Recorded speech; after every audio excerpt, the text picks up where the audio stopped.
আশা করি সকলে খুব ভালো আছেন। আজকে আমি পাঠ করে শোনাবো হুমায়ুন আহমদ লেখকের লেখা গল্প নিয়তি। আমার শৈশবের অদ্ভুত স্বপ্নময় কিছুদিন কেটেছে জগদ্দলে। জগদ্দলের দিন আনন্দময় হওয়ার অনেকগুলো কারণের মধ্যে প্রধান কারণ স্কুলের যন্ত্রণা থেকে মুক্তি। সেখানে কোনো স্কুল নেই, কাজে লেখাপড়ার যন্ত্রণাও নেই, মুক্তি মহানন্দ। আমরা থাকি এক মহারাজার বসত বাড়িতে, যে বাড়ির মালিক অল্প কিছুদিন আগে দেশ ছেড়ে ইন্ডিয়াতে চলে গেছেন। বাড়ি চলে এসেছে পাকিস্তান সরকারের হাতে। মহারাজার বিশাল প্রাচীন বাড়ির একতলায় আমাদের থাকার ব্যবস্থা। দুতলাটা তালাবন্ধ, শুধু দুতলা নয়, কয়েকটা ঘর ছাড়া বাকি সবটা তালাবন্ধ, কারণ মহারাজা নিজের জিনিসপত্র কিছুই নিয়ে যাননি। ওইসব তার ঘরে জিনিসপত্রই রাখা। ওই মহারাজার নাম আমার জানা নেই। মাকে জিজ্ঞাসা করেছিলাম, তিনিও বলতে পারলেন না। তবে তিনি যে অত্যন্ত ক্ষমতাশালী ছিলেন তার অসংখ্য প্রমাণ এই বাড়িতে ছড়ানো। জঙ্গলের ভিতরে বাড়ি, সেই বাড়িতে ইলেকট্রিসিটির ব্যবস্থা করার জন্য তার ছিল নিজস্ব জেনারেটর। দাওয়াতে চিঠি চেপে পাঠানোর জন্য মিনি সাইজের একখানা ছাপাখানা। বাবাকে অসংখ্যবার বলতে শুনেছি, মহারাজার রুচি দেখে মুগ্ধ হতে হয়। আহা, কত বই, কত বিচিত্র ধরনের বই। বিকেলগুলিও কম রোমাঞ্চকর ছিল না। প্রতিদিনই বাবা কাঁধে গুলি ভরা বন্দুক নিয়ে বলতেন, চল বনে বেড়াতে যাই। কাঁধে বন্দুক নেওয়ার কারণ হচ্ছে প্রায় বাঘ বের হয়, বিশেষ করে চিতাবাঘ। বাবার সঙ্গে সন্ধ্যা পর্যন্ত ঘুরেতাম বনে। ক্লান্ত হয়ে ফিরতাম রাতে। ভাত খাওয়ার আগেই ঘুম চোখে জড়িয়ে আসতো। কত বিচিত্র শব্দ আসতো বন থেকে। আনন্দে আতঙ্কে শিউরে উঠতাম। একদিন কাঁপুনে দিয়ে আমার এলো জ্বর।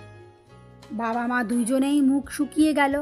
লক্ষণ ভালো নয়, নিশ্চয়ই ম্যালেরিয়া। সেই সময় এই অঞ্চলে ম্যালেরিয়া কুখ্যাত ছিল। একবার কাউকে ধরলে তার জীবন শক্তি পুরোপুরি নিঃশেষ হয়ে দিত। ম্যালেরিয়ার মৃত্যু ছিল নৈমিত্তিক ব্যাপার।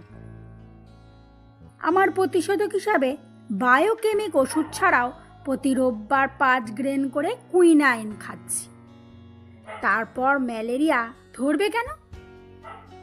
বাবা এই ভয়ঙ্কর জায়গা থেকে বদলির জন্য চেষ্টা তদারকি করতে লাগলেন। শুনে আমার মন ভেঙে গেল। এত সুন্দর জায়গা, এমন চমৎকার জীবন, এসব ছেড়ে কোথায় যাব?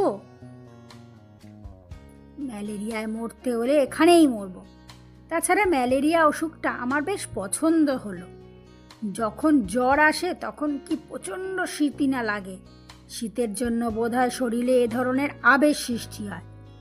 জ্বর যখন বাড়তে থাকে, চোখের সামনের প্রতিটি জিনিস আকৃতিতে ছোট হতে থাকে। দেখতে বড় অদ্ভুত লাগে। এক সময় নিজেকে বিশাল দৈত্যের মতন মনে হয়। কি আশ্চর্য অনুভূতি! শুধু আমি একাই নই, পালা করে আমার সব ভাই বোনের জ্বরে পড়তে লাগলো।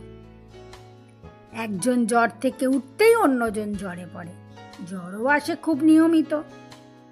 আমরা সবাই জানি কখন জ্বর আসবে। সেই সময় লেপ কাঁথার গায়ে জড়িয়ে আগে ভাগে বিছানায় শুয়ে পড়ি। প্রতিদিনই ভেবে ভোরবেলায় 3 ভাই বোন রাজবাড়ির মন্দিরে চাতালে বসে গায়ে রোদ মাখি। এই সময় আমাদের সঙ্গ দেয় বেঙ্গল টাইগার। বেঙ্গল টাইগার হচ্ছে আমাদের কুকুরের নাম। না, আমাদের কুকুর নয়, মহারাজার কুকুর। তার নাকি অনেকগুলো কুকুর ছিলেন, তিনি সবটাকে নিয়ে যান, কিন্তু এই কুকুরটাকে নিতে পারেননি। সে কিছুতেই রাজবাড়ি ছেড়ে অন্য কোথাও যাবে না। মা তাকে দুবেলা খাবার দেন। মাটিতে খাবার ঢেলে দিলে সে খায় না, থালায় করে দিতে হয়। শুধু তাই নয়, খাবার দেওয়ার পর তার মুখে বলতে হয় খাও। খানদানি কুকুর, আদব কায়দা খুব ভালো। তবে বয়সের ভারে সে কাবু। সারাদিন বাড়ির সামনে শুয়ে থাকে, হাই তোলে, ঝিমুতে থাকে, মৃত্যুর জন্য অপেক্ষা করে। এক ভোরবেলার কথা, আমার কাঁপুনি দিয়ে জ্বর আসছে। আমি কম্বলের গায়ে দিয়ে মন্দিরে চাতালে বসে আছি। আমার সঙ্গে সেফু, ইকবাল মা এসেছেন, এসে আমাদের মাঝখানে শাহিনকে বসিয়ে দিয়ে গেল। আমাদের দায়িত্ব হচ্ছে তার দিকে নজর রাখা, সে যেন হামাগুড়ি দিয়ে চাতাল থেকে না পড়ে যায়।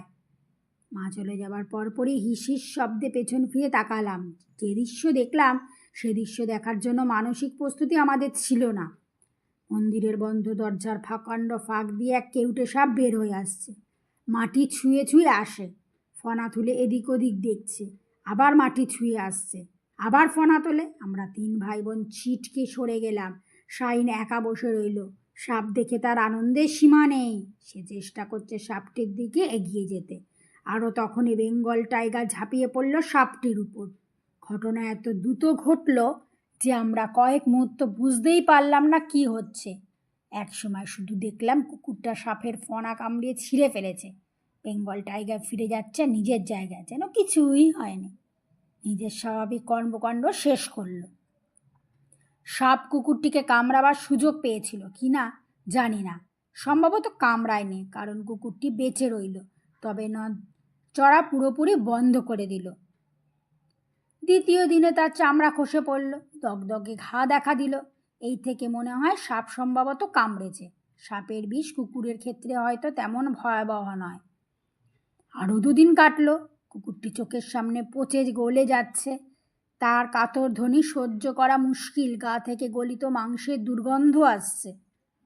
বাবা মাকে ডেকে বলল, আমি এই কষ্ট সহ্য করতে পারছি না, তুমি বন্দুক বের করে আমাকে দাও।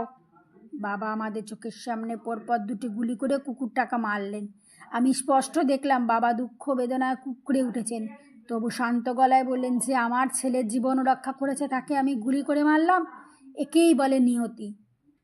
কিন্তু আমার কাছে বাবাকে পৃথিবীর নিষ্ঠুরতম মানুষের একজন বলে মনে হলো। নিজেকে কিছুতেই বোঝাতে পারছিলাম না যে এমন একটি কাজ তিনি কি করে করতে পারলেন। রাগে দুঃখে অভিমানে রাতে ভাত না খেয়ে শুয়ে পড়েছি। বাবা আমাকে ডেকে নিয়ে বারান্দায় বসালেন। 2জন চুপচাপ বসে আছি।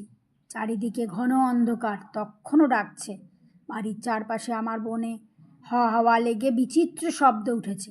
বাবা কিছুই বললেন না, হয়তো অনেক কিছু তার মনে ছিল, বাবা মনের ভাব প্রকাশ করতে পারলেন না। একসময় বললেন, যাও ঘুমিয়ে পড়ো।